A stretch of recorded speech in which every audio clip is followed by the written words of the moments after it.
the Fernie? What the Fernie? What the Fernie? What the Fernie? What the Fernie? What the Fernie? What the Fernie? What the Fernie? I-35 with the top down, quick to tell a hater they should get like me. What the Fernie? Well, that's exactly what I said after I first visited Fernie, but like in the best way possible. Like a really good what the f. It's time. It's time for another Rise in Alpine Ski Resort review. Fernie's not the biggest heifer in town, but she's still a girthy girl with about 2,500 acres of skiable terrain. Fernie's got a 1,082 meter vertical drop, which is super solid, and the resort's kind of interesting. It's kind of just like it got flattened and spread. Well, it's still high, so it's just spread out, but it's a cool resort, very big, and there's lots of spots to explore. Fernie is located in southeastern British Columbia in the Lizard Range of the Rockies, and the backdrop couldn't really be more gorgeous. It's about 3 hours drive from Calgary and a pretty solid haul from the lower mainland. So it's a little more off the beaten path than other resorts, but I think that's what makes it so special and kind of keeps it so unique and so Fernie. Fernie has 10 total lifts and a few high-speed quads. It moves people around pretty solidly, but could use some extra efficiencies in the future. I love high-speed quads because it means you can ride more vert, but there's no gondolas at Fernie. It's all chair lifts. Yeah, I don't know. I always talk about lifts. Let me know in the comments if you guys actually care about the lift system, or if you just want to hear about the terrain, and that's it, in my opinion. I could just do my opinion, actually. Anyways, there's 10 lifts at Fernie. The lift system is fairly efficient. You do have to do a bit of taxi riding around the mountain, but overall, gets the job done. Could use a few extra high-speed quads in the future, but Fernie is thick with 2 Cs.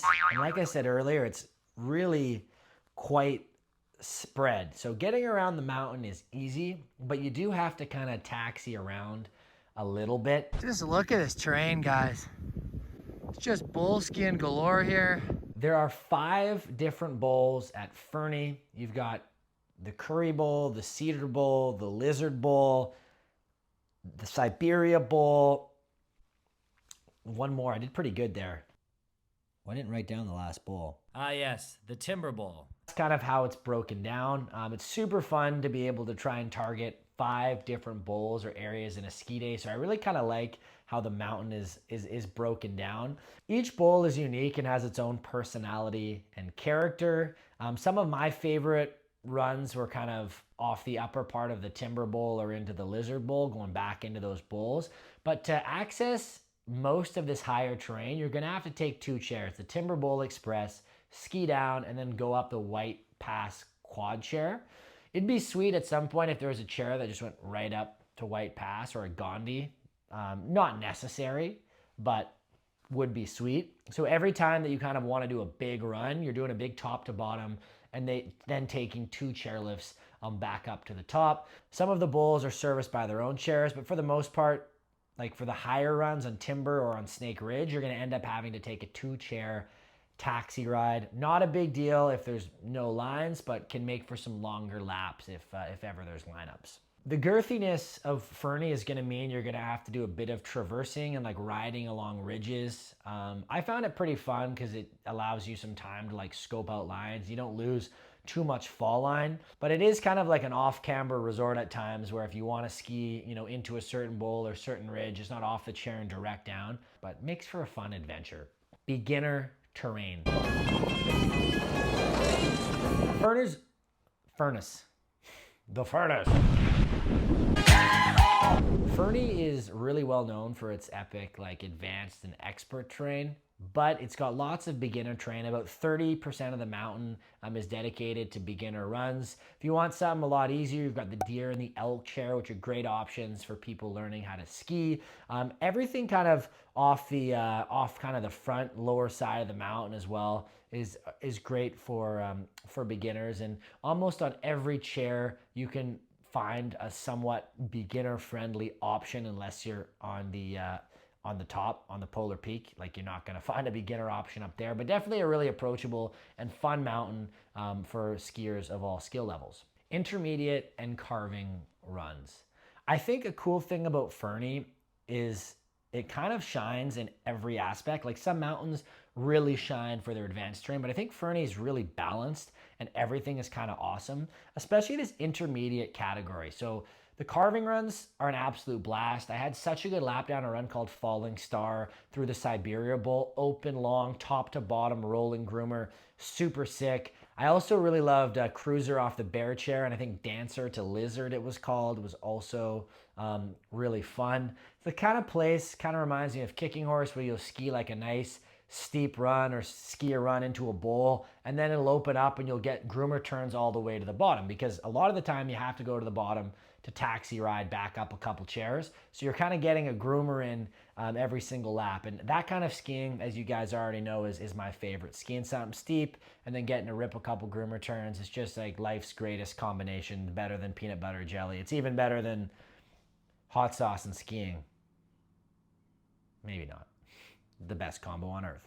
A really cool thing about Fernie for the intermediate skier is a lot of these bowls are accessible for intermediate. So when you get to the top of the chair, you can look at some of these bowls. So you can look at the Timber Bowl or the Curry Bowl, whatever it is, and take a look and pick a run down these bowls that feels approachable for you. So not a lot of mountains you can get in a bowl like Whistler Bowl. That's not for an intermediate skier, right? It's challenging. You watch intermediates fall off that entrance all the time. But at Fernie, there's a lot of opportunity for intermediate skiers to enjoy bowl skiing as well and follow some of the easier marked runs down through those bowls. So I really kind of appreciated the fact that kind of everyone can enjoy the Alpine just like everyone else, regardless of skill level. Fernie has got lots of fun, advanced, and expert runs. Too many, in fact, that I couldn't even ski them all.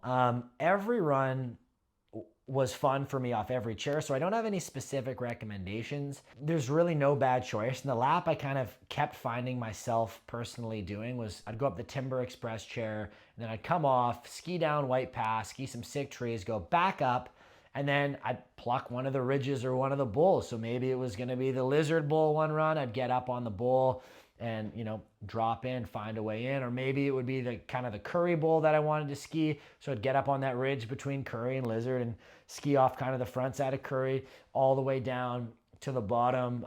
Snake Ridge was super sick. There's just tons of great options for the advanced skier. And like I said, the cool thing was there was no bad choice. I would get off the chair, I would look, I'd say, I want to try that. And I'd go to it and I'd ski that and wouldn't even worry too much about the run names, because I knew I'd probably wind up at the bottom of the resort again and take 2 chairs up and ski it again. So for the expert advanced skier, there's just no bad calls and so much exploring to do all over the mountains. Skied there for a couple days this season and I barely felt like I scratched the surface. Extreme terrain. If you're looking to get hot and heavy, spicy and wild, Fernie has definitely got you covered. Their most extreme terrain exists, like the most exposed terrain, I should say, is on the Polar Peak chair. Polar Peak, from what I've heard, doesn't open very often throughout the season, but if you're lucky enough to have it open while you're there, it's so fun to lap. You've got lots of kind of little steep runs off the ridge from the top, which you can enjoy, and some with a bit of exposure, some tighter, cool little kind of chute type runs into a bowl, and then you get back on the chair. So Polar Peak, definitely fun and definitely worth going up for the views if you're an expert skier to just check it out. Super sick. The notch chutes off the White Pass chair, if Polar Peak isn't open, are also a really good kind of extreme spot where you can get some chute skiing in. You can find some sweet drops and like gnarly natural features and some steeper terrain if you know where to look. So lots of extreme areas to ski at Fernie. And like anywhere, there's so many natural fun features at Fernie. If you turn your dial up and you really want to give her, you can make anything, you know, extreme. But yeah, Fernie's loaded, man. Tree skiing rocks at Fernie, and it rocks all over Fernie. Pretty much every run you're on, you can duck into trees one way or another at some point on the run. I had some of my favorite tree turns of the season at Fernie. Some of the runs, I think it was off like the Big Bang or the Mitchie Chutes area, had a lot of fun in. kind of turning through those on the way back down to the white pass chair. But the tree skiing at Fernie is absolutely exceptional. When the mountain is cold top to bottom, you've got just such a long tree skiing run that you can enjoy. When the mountain with the upper part is better, then you're gonna find most of that good tree skiing on the white pass chair. Snake Ridge also has some really sick, kind of more open tree skiing as well, more sparse tree skiing. I also like skiing the trees off that kind of ridge off White Pass into Siberia Bowl. Pretty steep, pretty fun as well. Alpine bowls. I mean, that's what Fernie's known for. You got the 5 bowls. You gotta wield them well, you know. With great bowls comes great responsibility. So ski all 5 when you're there. If you're there, do me a favor, ski all of the bowls. Make a point to ski each bowl, and that's gonna give you a great mountain tour. You're gonna be able to try every area. It's gonna give you the best possible mountain tour. So make sure to ski every bowl when you're there. Lift lines. I never waited in a lift line. I have heard they can get somewhat bad on big days, vacation weekends, these kind of things. So like I said, it could help Fernie to have a couple more high-speed quads at some point, but slower chairs always add to the charm. And once again, my threshold for lift lines is like through the roof. I wait so much at Whistler that like anything seems like nothing.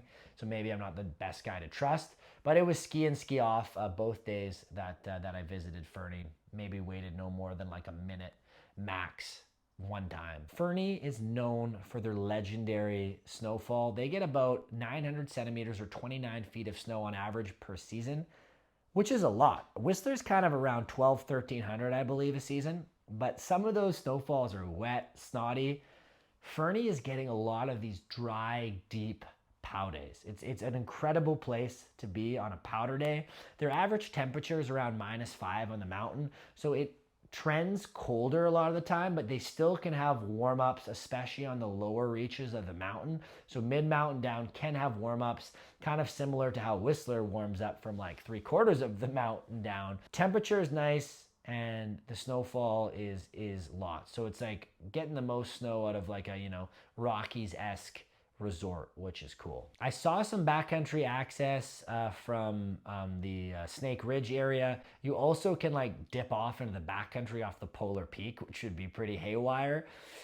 Might not be enough time because you need time to climb up, but definitely Fernie as a whole, the whole area has incredible ski touring opportunities. Just once again, make sure you have the gear, maybe a guide, have the knowledge, and make good decisions based off all the avalanche forecasts, because snowpack out there can be quite volatile. Family, let's just give Fernie a big thumbs up for family. It can't really be beat for a family resort. It's big, but it's got that small charm and nice people that just make it a really fun place to be riding with your, you know, your family or your kids. Everyone can feel safe, comfortable. No one's gonna get, you know, way too lost, and there's lots of terrain to suit everyone's ability. So I'd give it like a double thumbs up for taking a family there. It's just a really fun spot to be. The views.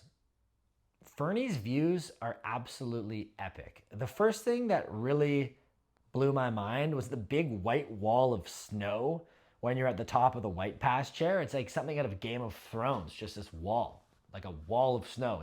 It's crazy. You gotta see it. And you get at Polar Peak and it's just wow. Like the Lizard Range, absolutely gorgeous. It's full Rockies views up there. You know, 10 out of 10 views. It's pretty fun. Views are exceptional and worth the price of admission alone. Tickets and passes. Fernie is part of the Epic Pass program. A Mountain Collective and the Resorts of the Canadian Rockies has a kind of ticket program. Not sure on the exact ticket prices, but it's nice that they're on kind of those different passes. So like you have the chance to, you know, if you are one of those pass holders to visit Fernie with a bunch of the other resorts you're going to visit for the season. Fernie is one of the best spots to ski in British Columbia. It's one of the best spots to do a ski vacation. I'd choose Fernie over Whistler for a ski vacation any day. If you haven't tried it yet, definitely try it over Whistler. It's a bit harder and more complicated to get to, but it's still got that kind of old school charm. The town's fun, the people are really nice, and the terrain's great. You're not gonna get bored up there. The snow's really, really good. The views are exceptional. I don't really have anything negative to say about Fernie, my experience was just so overwhelmingly positive. The only thing that I could say is maybe the lift infrastructure could be better on busier days. The flow could be improved, but like I'm not one to complain about things like that. And from what I've heard, the Polar Peak doesn't open often, so it's a big bummer when parts of the mountain aren't open, especially when they're really, really cool parts of the mountain and you're really eager to try and ski and see them. But I get it. Look, avalanche control is extremely important, and you got to keep people safe. So I get such gnarly terrain not being open all the time, and I don't know like the inner workings of the mountain and if there's like problems that keep it from opening and they're just being lazy about it, or if it's always because it's just not safe, which I can understand. It's a gnarly mountain to control. Let me know in the comments if you've ever skied Fernie. Let me know what you think about Fernie. It's fun if we can all, you know, put our opinion into the comments, kind of share what we think about mountains, gets the conversation going. It's pretty fun. So let me know if you've skied there. Let me know if you're going to ski there. That's always pretty fun to hear because I'm stoked to hear what other first timers think about the mountains. Yeah, I'm losing breath. Thanks for tuning in. There's another Rise and Alpine review for you. We're getting closer every day to the start of ski season, so stay stoked, stay spicy, sayonara. I'll see you in the next one, and hopefully we're skiing fresh snow soon.